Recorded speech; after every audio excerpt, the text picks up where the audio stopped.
일단 이 수준으로 출력이 가능하다는 것은 알았으니 크리얼러티 프린트에서 일반 PLA를 사용했을 때 세팅값 조절이 필요한지 알아봐야겠습니다.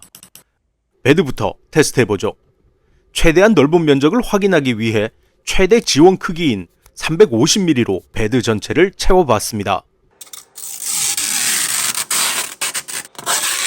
예전엔 베드 사이즈와 출력 사이즈를 혼재해서 표기하는 경우가 많아서 실제 사이즈의 80에서 90% 정도 출력이 가능했었죠. 확실히 K1 시리즈가 나온 후부터는 출력 사이즈를 오버스펙으로 넣는 경우는 없어진 것 같습니다. 문제없이 지정 사이즈만큼 출력되네요.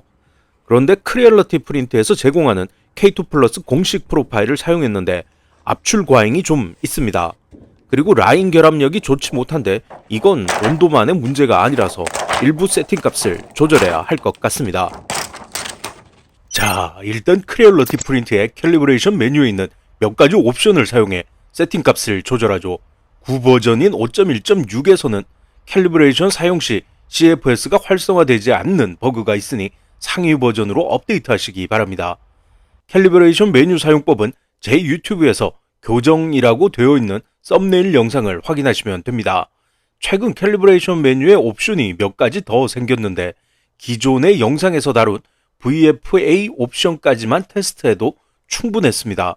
나머지 옵션들의 사용법은 별도의 영상에서 다루도록 하겠습니다. 다만 중간에 리트랙션 디스턴스와 리트랙션 스피드 옵션이 있는데 기본 세팅 값에 문제가 좀 있습니다. 뭐 이런저런 이유로 아직은 이 옵션이 베타 버전이 아닐까 하는 생각이 들기도 해서 기존 방법을 추천드리지만 조만간 업데이트로 해결 가능하지 않을까 하는 생각도 들어 리트랙션 옵션만 간단하게 확인하고 넘어가도록 하겠습니다. 우선 캘리브레이션 메뉴 출력은 CFS 사용 시 버그가 좀 있더라고요. 체크를 해지하고 스풀 홀더를 사용하는 것을 추천드립니다. 리트랙션 디스턴스의 기본 세팅창에 스타팅 디스턴스가 0으로 되어 있는데 9버전인 5.16에서는 이 값을 그대로 사용하면 프린터 시스템이 다운되어 버리고 다운됐습니다.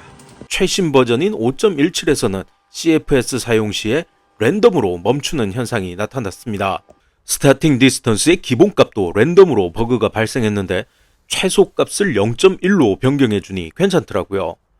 리트랙션 거리를 0.1mm에서 시작해 2mm만큼 리트랙션 시킬 때까지 0.1mm씩 증가시키며 출력하라는 의미인데 개봉한 지 얼마 안 된 필라멘트는 엔드 디스턴스를 2 그대로 사용해도 괜찮지만 오래된 필라멘트는 엔드 디스턴스를 4에서 8 정도로 테스트해 보시면 됩니다. 저는 2까지만 하도록 하겠습니다. 0.1부터 2까지니까 총 20단계죠. 이걸 하나씩 세어 가장 잘 나온 값을 필라멘트의 프로파일로 들어가 세팅 오버라이드에 랭스에 입력해 주시면 됩니다. 리트랙션 스피드는 기본 설정 값을 사용하면 튀어나온 표시선과 일치하지 않아 계산하기가 좀 복잡합니다. 그래서 출력 시간이 좀 걸리더라도 딱 떨어지게 확인할 수 있도록 스타팅 스피드는 1ms/s로 하고요. 스텝도 1ms/s로 바꿔서 출력합니다.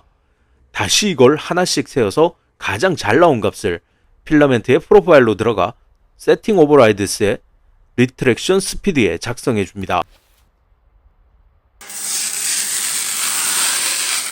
자, 일단 교정을 마쳤습니다. 오, 이 정도면 아주 만족할 만한 퀄리티입니다. 몇 단계의 교정만으로 350mm라는 사이즈를 이 수준으로 출력하는 것이 가능하군요. 이젠 정말 더 이상 베드의 수평 문제로 고민할 필요는 없어진 것 같습니다. 라인 결합력도 괜찮네요. 아까 말씀드린 대로 저는 리트랙션을 포함해 온도부터 VFA까지만 설정했습니다. 솔직히 나머지 교정 옵션은 필라멘트를 너무 많이 소모하는 것 같아 엄두가 나질 않더라고요. 암튼 출력 테스트를 해보죠. 먼저 큐브 테스트입니다. 범퍼도 없고 링잉도 없습니다. 뭐가 이리 잘 나와 싶어서 좀 놀랬습니다. 이건 딱히 뭐라 할 말이 없네요. X축은 19.95 나오고요. Y축은 20으로 정확히 떨어지네요. Z축은 19.96으로 세 축 모두 오차 범위 안에 들어갑니다. 다음은 앵글 테스트입니다. 이상 없이 출력되는 부분은 이 지점이네요. 일단 표시 좀 하고요. 확인해 보면 20도입니다. 크리얼러티 프린트의 기본 설정이 30도로 되어 있는데 그것보다 10도나 더 낮은 20도입니다. 제가 다뤄본 프린터 중에는 가장 낮은 각도를 제공하는 것 같습니다. 어떤 프린터라도 25도 밑으로는 서포터 없이 출력하는 것이 불가능할 것이라 생각했는데 이러다 진짜 서포터 없이 출력이 가능해지는 날도 오는 것이 아닌가 모르겠습니다. 다음은 브릿지 테스트입니다. 앞에서 보기에는 20mm까지 처짐 현상은 없는 것 같습니다. 10mm는 정말 베드에서 출력한 것처럼 잘 붙어서 출력되었고요. 20mm도 보기엔 수축이 좀 있지만 잘 붙어서 출력되었습니다. 한 줄 떨어졌네요. 30mm부터는 서포터 필수고요. 40mm, 50mm의 결과입니다. 이 바닥판의 육각형 지름이 20mm거든요. 보기엔 어떨지 몰라도 서포터 없이 만족할 만하게 출력되더라고요.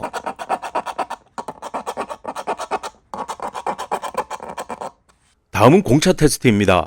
0.35 통과, 0.3 통과, 0.25 통과, 0.2 통과, 0.15 통과, 0.1...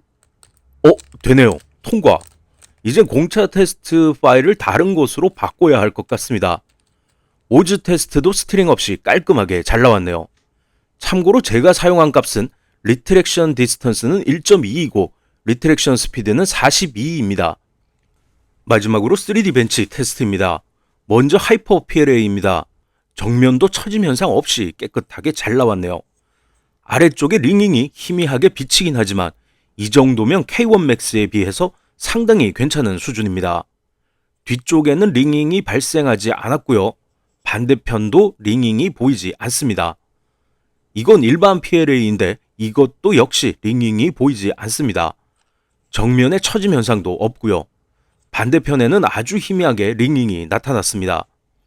뒤쪽은 다행히 링잉이 나타나지 않았네요. 프린터에 포함된 크리얼러티에서 제공하는 테스트 파일과 비교해봐도 비슷하거나 좀 더 나은 결과물입니다. 자, 이건 하이퍼 PLA를 사용한 K1 Max에서 프린트한 결과물입니다. K2 플러스는 확실히 링잉 문제가 많이 해결되었다는 것을 확인할 수 있었습니다. 당시에는 K1 Max 출력물도 정면에 처짐이 없다고 생각했는데 이렇게 비교해보니 확실히 차이가 나는군요.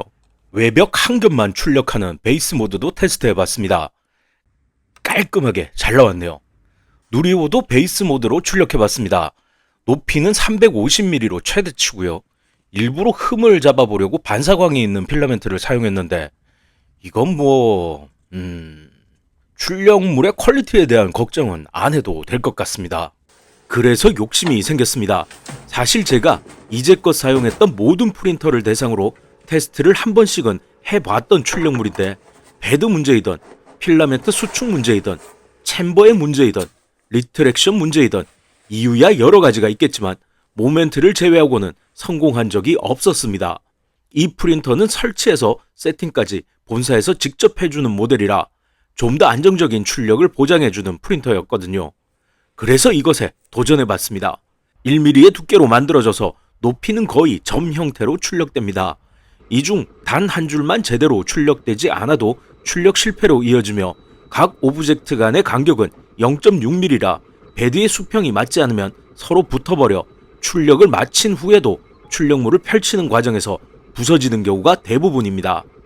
또한 각각의 오브젝트가 워낙에 작아서 외부 온도의 영향을 많이 받기도 하죠. 그런데 출력이 되더라고요. 펼치는 과정에서도 큰 어려움은 없었습니다. 예전에 이 크기가 10시간 넘게 걸렸는데 2시간 만에 출력되는 걸 보고 있으니 야, 진짜 3D 프린터도 정말 많이 발전했구나 하는 생각이 듭니다.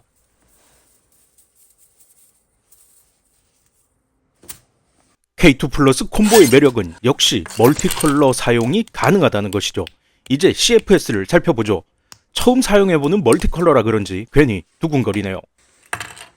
이 지게차는 크리얼러티 프린터에서 직접 컬러를 지정해 출력한 것입니다. 원하는 색상대로 잘 출력되었습니다. 혹시나 해서 바퀴 중간에 노란색을 2레이어 정도 넣어봤는데 이것도 잘 출력된 것 같습니다. 유니콘도 뿔을 비롯해 깔끔하게 출력됐습니다.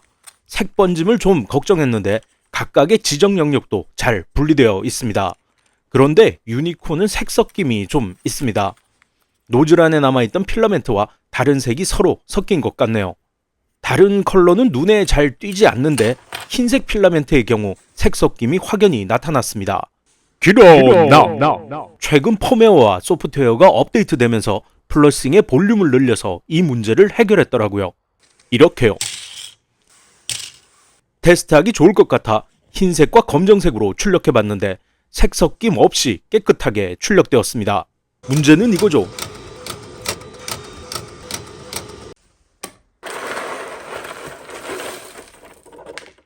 22g짜리 출력물에 똥만 119g입니다. 같은 레이어에 여러 색상이 있다 보니 해당 부분마다 필라멘트를 교체해서 출력하는 방식이라 똥이 이만큼이나 나오네요. 그래도 크리얼러티 프린터에서 이 양을 직접 조절 가능하니 어느 정도까지는 똥의 양을 줄일 수 있을 것 같습니다. 새로운 교체 방법이 나오기 전까지는 이런 방식의 멀티 프린터에서 공통으로 겪어야 하는 문제이니 이걸 단점으로 꼽기엔 좀 애매한 것 같네요. 그래도 다행인 것은 같은 모델을 복사해서 출력할 때는 하나를 출력하나 10개를 출력하나 똥의 양은 변하지 않는다는 것이죠. 저는 이걸 똥양 총량의 법칙이라고 부르기로 했습니다. 그리고 RFID를 통한 잔량 표시도 살펴봤습니다. 두 개의 RFID 필라멘트를 비교해보면 파란색이 흰색보다 조금 더 많은 상태입니다. 이걸 터치 패널에서 확인해보면 영상에서 잘 보이실지 모르겠지만 육안으로는 확실히 구분되어 표시가 되네요. 아주 조금이긴 하지만 파란색 필라멘트의 잔량이 더 많이 표시돼 보입니다. 자, 지금은 필라멘트를 더 소모해 RFID 태그를 완전히 벗어난 상태입니다. 그런데 흰색 필라멘트와 같은 잔량을 보여주네요. 그리고 필라멘트를 거의 다 소모했어도 터치 패널에서의 잔량 표시는 그대로였습니다.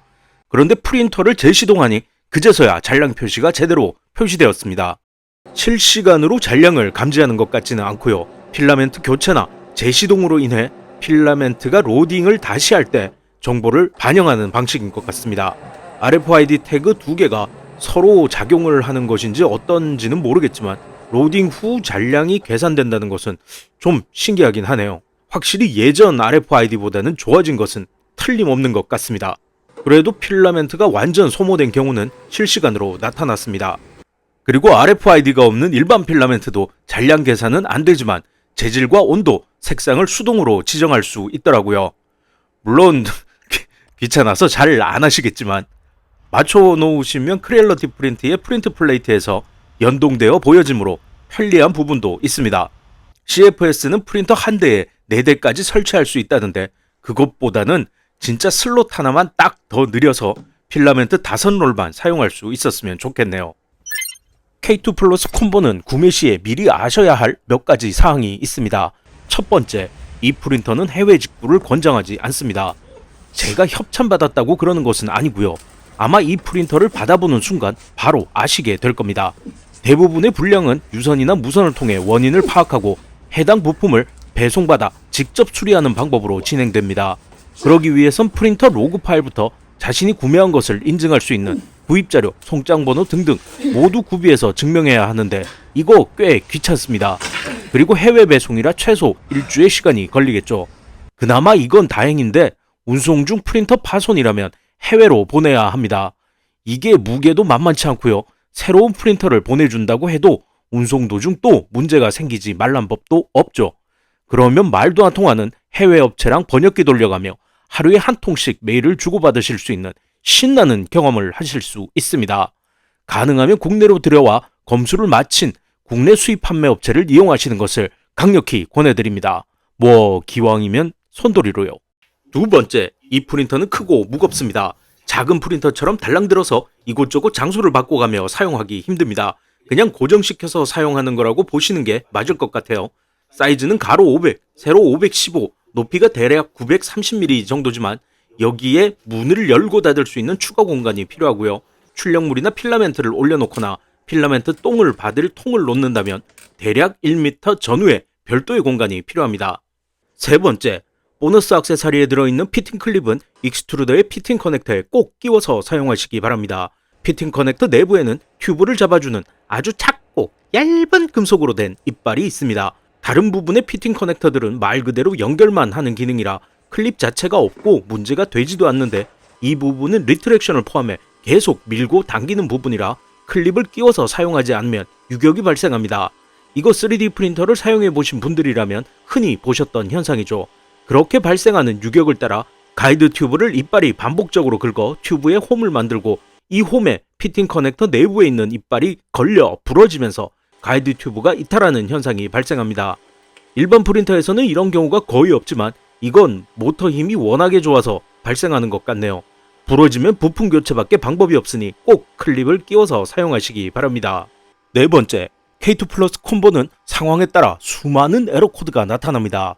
제가 언박싱 영상에서 사용자 입장에서 꽤 신경을 많이 쓴 티가 난다는 이야기를 했었는데, 그렇게 느낀 부분이 바로 이 에러 코드입니다. 기존에 알 수 없는 에러 코드와는 다른 해결 방법을 알려주는 것이니 에러 코드를 두려워할 필요가 없더라고요. 그리고 대부분의 에러 코드는 프린터 시스템의 문제라기보다는 슬라이서와 프린터 간의 연결 오류라든지 필라멘트가 프린터 내부에서 부러졌다든지 CSF에 스풀이 맞지 않는다든지 익스트루더에 무언가 걸렸다든지 하는 사용법의 문제에서 발생했습니다. 이걸 하나하나 코드화해서 온라인에 해결법을 제공해 주더라고요. 에러 코드라는 말이 좀 무섭긴 한데 일종의 트러블 슈팅에 관한 목록이라고 보시면 되지 않을까 합니다. 그리고 마지막으로 챔버형이긴 하지만 대형이라 출력물의 수축이 발생할 수도 있습니다. 물론 필라멘트마다 다를 수는 있지만 지금처럼 추운 겨울에는 배드 온도를 올려 챔버 내부 온도를 30도 이상으로 유지해 주시는 것을 권장드립니다. 그리고 출력물의 두께와 필라멘트의 양에 따라 다르지만 215mm의 출력물에서 수축 현상이 꽤 심하게 나타났습니다. 이런 두껍고 넓은 판형 설계의 경우는 외부 간섭을 최소화하는 것도 필요하지만 바닥면에 출력되는 필라멘트의 양을 줄일 수 있는 디자인적인 모델링 변경이 필요합니다. 자, 이제 장단점을 살펴보죠. 먼저 장점입니다. 첫 번째, 일단 K2 플러스 콤보를 사용하시게 된다면 출력물의 퀄리티에 대한 걱정은 안 하셔도 될 것 같습니다.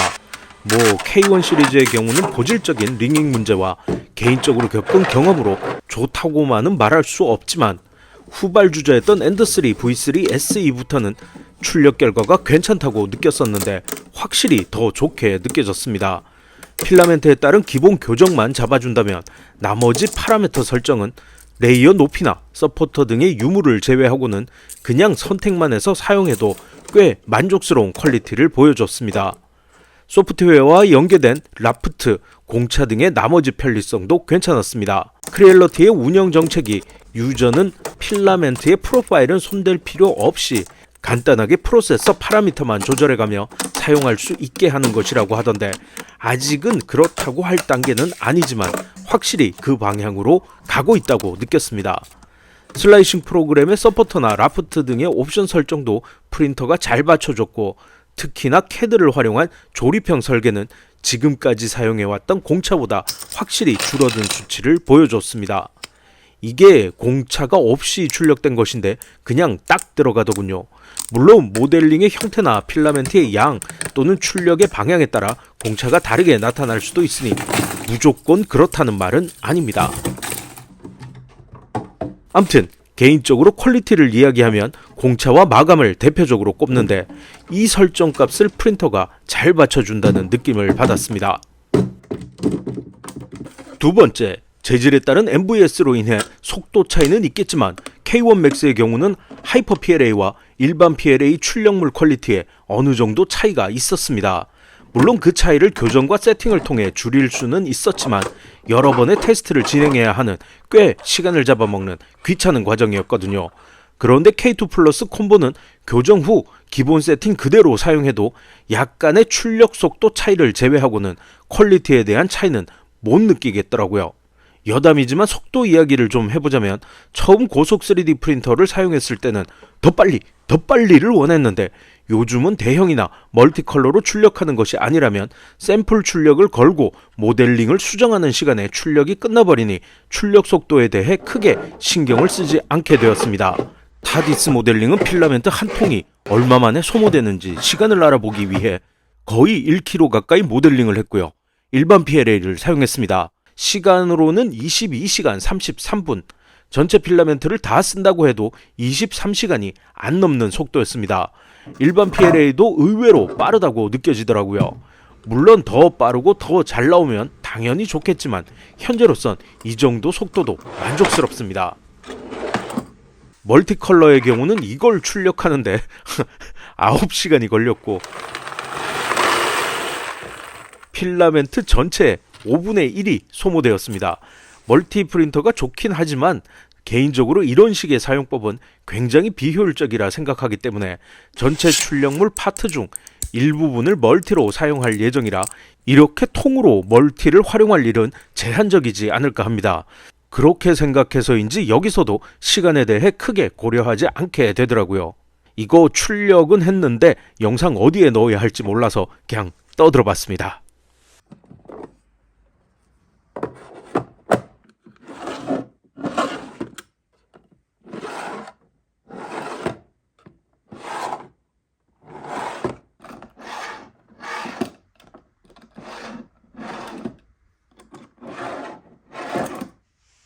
세 번째, 관리가 편리합니다. 한마디로 분해가 쉽다는 것이죠. 잠깐 만져보니 설계의 목적이 기존 프린터와는 조금 다르다는 느낌을 받았습니다. 예전 프린터들이 출력만을 위해 만들어졌다면 K2 플러스 콤보는 개인의 유지 보수를 염두에 두고 설계가 되었다는 느낌이었습니다. 문제가 발생하는 부분을 인지하고 관리하기 쉽게 만들어 놨더군요. CFS도 문제가 생길 부분을 간단하게 확인하고 분해해서 정비할 수 있도록 되어 있습니다. 모터와 센서 그리고 필라멘트의 통로를 한 곳에 모아놔서 현재까지 일어난 문제들은 이 부분에서 다 해결이 가능했습니다. 물론 메인보드에 문제가 발생할 경우 프린터를 뒤집어 바닥을 뜯어 보수하는 일은 쉽지 않습니다. 네 번째, 대부분의 기존 프린터의 노즐이 익스트루더 중간에 있어서 육안으로 출력 지점의 정확한 위치를 인지하기 어려웠는데 이 녀석은 노즐이 익스트루더 앞쪽에 위치해 있어서 정확한 위치 확인과 문제를 즉시 파악할 수 있어서 좋더라고요. 그리고 익스트루더는 3D 프린터에서는 드물게 헬리컬 기어로 되어 있어서 힘이 꽤 좋습니다. 이 익스트루더가 K1 시리즈 바로 다음에 나온 퀵스왑인가? 그런 것으로 알고 있는데 저는 이거 처음으로 사용해보는 것이라 장점으로 꼽아봤습니다. 다섯 번째, 출력물의 퀄리티를 결정하는 여러 요소 중 하나가 냉각팬이죠. 근데 이 냉각팬이 거의 선풍기 수준입니다. 이 정도로 빵빵하게 나오는 경우는 처음 보는 것 같네요. 따뜻한 바람이 나와서 선풍기로는 못 쓰겠지만 암튼 엄청 셉니다. 여섯 번째, 이게 진정한 핸즈프리 오토 레벨링입니다. 베드가 흔들려도 아래에서 양쪽 리드 스크류를 통해 수평을 맞추고 상단에서 노즐과 스크류의 틸팅을 통해 다시 한번 수평을 맞춰줍니다. K1 맥스에 비해 더 정밀한 세팅이었습니다. 그리고 최근 펌웨어가 업데이트되면서 프린터가 켜지면 첫 프린팅 전에 강제로 오토 레벨링이 진행됩니다. 대략 5분 정도의 시간이 걸리지만 큰 물체를 출력할 때 무조건 오토 레벨링을 하고 시작하는 것이 좋죠. 출력 퀄리티를 보장해주는 단계이지만 이건 호불호가 좀 있을 것 같습니다. 일곱 번째, 고속으로 출력이 불가능한 모델링들이 있습니다. 이런 종류의 출력물들인데 이것에 대한 대비책도 마련되어 있더라고요. 프로세서의 하이 퀄리티 프로파일. 하이 퀄리티라고 딱히 다른 기능이 있는 것 같진 않고요.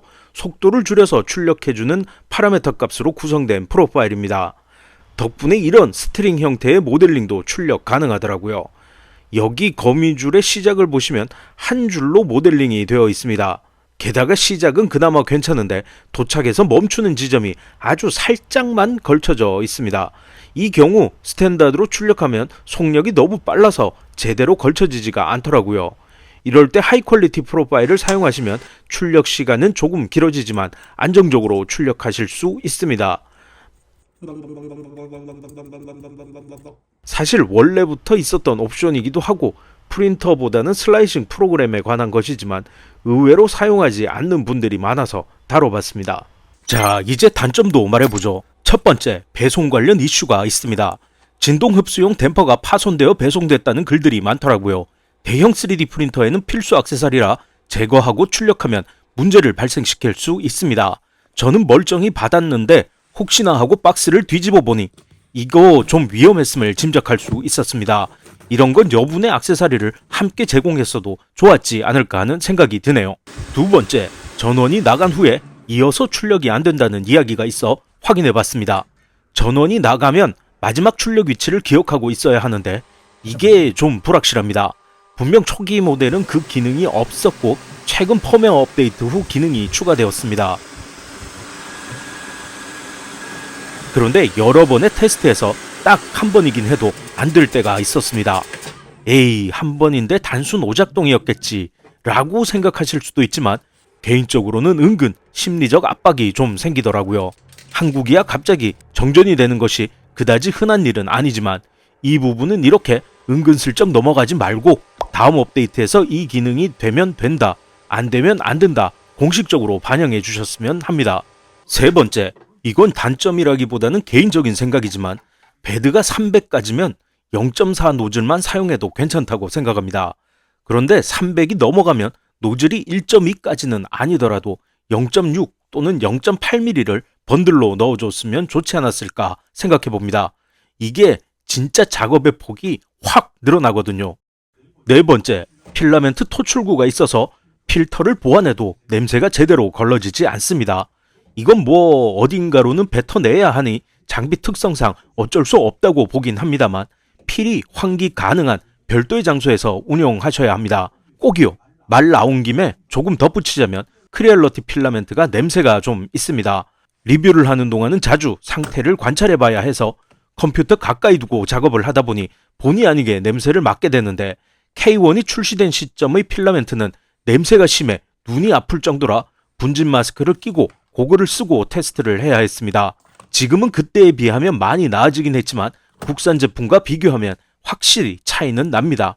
국산 필라멘트는 같은 공간에서 사용해도 냄새를 거의 못 느꼈었거든요. 직접 냄새까지 맡아가면서 리뷰를 한다는 것이 응? 대단하지 않습니까?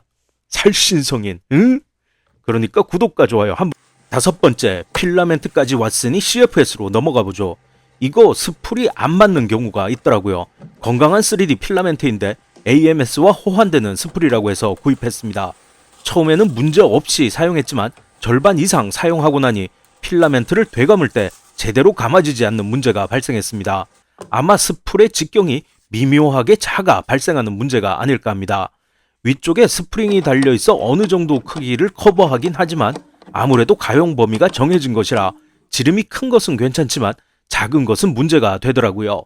그리고 안을 보면 이렇게 비드층으로 홈을 만들어 놓았는데 폭이 좁은 스풀의 경우는 괜찮지만 폭이 넓은 경우 이 홈에 끼어서 제대로 돌아가지가 않더라고요. 사용에 문제가 생긴 스풀의 경우는 두께가 5mm대였으며 외경이 라운딩 처리 없이 평평하게 생긴 경우였습니다. 반면 문제 없었던 스풀들은 최대 4mm대였으며 테두리에 라운딩 처리가 조금 더 되어 있었습니다. 필라멘트 구입 시 참조 바랍니다. 여섯 번째, 프린터를 키면 대략 2분 안쪽으로 매번 필라멘트를 로딩합니다. 물론 RFID 때문에 하는 것은 이해가 가는 부분이죠. 실시간으로 정보를 반영하는 것이 아니라 로딩을 해야 필라멘트 데이터를 읽어올 수 있으니 이 과정을 반복하는 것으로 보이는데 항상 RFID 필라멘트만 사용하는 것은 아니다 보니 일종의 락처럼 제약을 둔 것 같은 느낌이 들었습니다. 마지막 정보만 가지고 있어도 어차피 출력 중 로딩이 시작되면 그때 데이터를 바꿔도 데이터 획득에는 문제가 없을 텐데 매번 로딩을 하니 이거는 좀 이해가 안 가더라고요.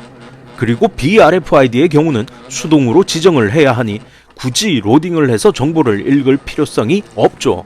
메모리가 작은 장비라고는 해도 이 정도는 충분히 업데이트가 가능하다고 보여집니다. 이것도 차후 업데이트에서 반영되었으면 하는 바람이네요. 일곱 번째, 아마 멀티컬러 프린터 대부분이 가지고 있는 문제일 것이라 생각되지만 소형 중형 프린터의 경우는 어느 정도 오래된 필라멘트를 사용해도 출력에 큰 지장은 없었습니다. 그런데 이 프린터는 크기가 큰 만큼 필라멘트 가이드 튜브의 길이도 늘어나기 때문에 오래된 필라멘트를 사용할 경우 튜브나 익스트루더 안에서 필라멘트가 부러져 에러가 날 가능성이 높아졌습니다. CFS의 입구에서 노즐까지의 길이가 이만큼이나 되거든요. 대략만 잡아도 2m가 넘네요. 이건 PLA 필라멘트의 재질과 관련된 문제라 재질의 속성이 바뀌지 않는 이상 해결되기 힘들 것 같습니다. 8번째, 개인적으로는 가장 큰 단점으로 꼽는 것인데 TPU를 사용할 수 없는 것입니다. 이것도 물론 크기에 따른 제약이죠.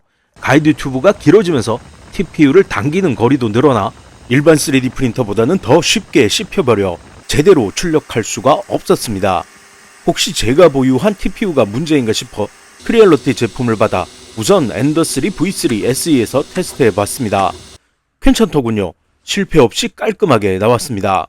그런데 K2 플러스 콤보에서는 역시나 마찬가지로 출력에 실패했습니다. 설명서에 보시면 PLA, ABS, 패치, ASA, PAT 카본, PA 카본 등등이 호환된다고 나와 있는데 강도 95A 이하와 물에 녹는 수용성 필라멘트는 호환이 되지 않는다고 고지하고 있습니다. 참고로 96A 이상 되는 강도를 가진 필라멘트는 구하지 못해 테스트를 못 해봤습니다. 물론 TPU가 흔히 사용되는 재질은 아니라 해도 제가 가끔 TPU를 사용하는 편이라 이 부분은 상당히 아쉽네요. 가이드 튜브가 길어서 발생하는 문제이니 익스트루더에 직접 공급하는 방식이면 괜찮지 않을까 하는데 이 부분은 좀 더 만져보고 거치대를 따로 만드는 것을 고민해봐야겠습니다. 9번째, CFS에서 필라멘트 소진 시 이어서 옆에 필라멘트를 사용해 출력하는 기능이 없습니다. 대형 프린터라면 필라멘트 한 통으로 끝나지 않는 출력물도 분명 있을 텐데 이 기능이 있다면 굳이 필라멘트를 교체해주지 않아도 걱정 없이 출력을 이어나갈 수 있겠죠. 이거 사실 옵션만 넣어준다면 가능할 것 같은데 이것도 업데이트를 기다려보죠. 마지막으로 CFS를 이 자리에만 위치시킬 수 있습니다. 손이 짧음요. 그러다 보니 상단 유리를 열어야 할 때 매번 CFS를 이동시켜야 해서 꽤나 귀찮습니다. 위치를 이동하기 위해선 결국 긴 선을 따로 구매해야 할 것 같은데 이게 좀 아쉽더라고요. 바닥에 놓을 수 있는 길이만 됐어도 좋았을 텐데 말이죠. 필라멘트를 이동시키는 CFS의 모터가 힘이 워낙에 좋아서 바닥에 위치시켜도 필라멘트를 밀어주는 힘은 걱정 없을 것 같거든요. 그래서 K2 플러스 콤보의 개인적인 인상은 첫 번째, 일단 K1 맥스보다 더 커지고 더 정밀해진 것을 느낄 수 있었습니다. 더 빨라졌는지는 모르겠고요. 두 번째, 재질이나 장비의 특성상 어쩔 수 없는 부분들도 있으나 현재의 3D 프린터 그대로 펌웨어나 소프트웨어 업데이트를 통해 해결할 수 있는 부분들도 상당히 많은 것 같습니다. 이어서 출력하기 같은 문제들도 하나씩 해결되고 있고요. 세 번째, 가격이 괜찮습니다. 환율이 너무 높아서 해외 구매보다 더 싸죠. 그리고 이 크기에 이 퀄리티에 멀티컬러 옵션이면 가성비도 나쁘지 않다고 생각됩니다. 네 번째, 생각지도 못했던 부분인데 상당히 재밌습니다. 지금까지 3D 프린팅을 위한 모델링은 어떻게 파트를 나눌지에 대한 고민이 많았다면 그냥 다른 컬러나 다른 재질로 이어서 출력하면 되니 모델링 파트를 나누는 것에 대한 고민이 많이 줄어들게 되더라고요. 마지막으로 누구나 부정할 수 없는 최대의 장점은 작은 프린터는 큰 오브젝트를 출력할 수 없지만 큰 프린터는 작은 오브젝트도 출력할 수 있고 큰 오브젝트도 출력할 수 있다는 것이죠. 출력이 450mm 정도면 파이프 등의 몇 가지 형태를 제외하고는 생활 속에서 필요한 소소한 소품들을 한 번에 뽑아낼 수 있는데 이 크기도 꽤나 많은 용품들을 한 번에 뽑아낼 수 있을 것 같습니다. 게다가 멀티컬러, 물론 멀티컬러가 없어도 파라미터 값을 조절해가며 비슷한 출력물을 만들 수 있습니다. 싱글 노즐로 멀티컬러를 출력하는 방법은 여러 가지가 있으니까요. 저도 멀티가 없을 땐 그런 방식으로 프린팅 했었고요. 하지만 있으면 더 쉽고 더 빠르고 더 재밌는 프린팅을 할 수 있습니다. 300이 넘는 출력물이 필요하신 분들이라면 고려해볼 만한 제품이 아닐까 생각됩니다. 그리고 관심이 있으신 분들은 아래 손돌이 링크를 통해 배송란에 생활 3D 프린팅 영상을 보고 왔다고 적어주시면 1kg짜리 RFID 필라멘트 2롤을 추가로 드리는 이벤트를 하고 있으니 이용해 보시는 것도 좋으실 것 같습니다. 크기만큼 살펴볼 부분도 많았던 리뷰였습니다. 그런데 영상을 공유하려고 하니 크리얼러티 프린트가 버전 6로 업데이트가 되었네요. 맹용은 왜 빨리 안 만들어주나 했는데 이제 나왔습니다. 인터페이스 디자인도 바뀌고 더 가벼워진 것 같습니다. 여전히 맹용 버그가 있지만요. 윈도우용은 괜찮던데 맥용은 왜 만날 이런지. 아우, 이거 빨리 좀 수정해줘요. 답답해 죽겠어요. 이건 왜 안 사라지는 거야? 암튼 프린터를 협찬해 주신 손돌이에 감사의 말씀을 드리며 구독자님들과 알고리즘에 의해 우연히라도 이 영상을 접하신 분들 모두 2025년은 더 건강하고 더 행복한 한 해 되시길 바라겠습니다. 긴 영상 끝까지 시청해 주셔서 감사합니다.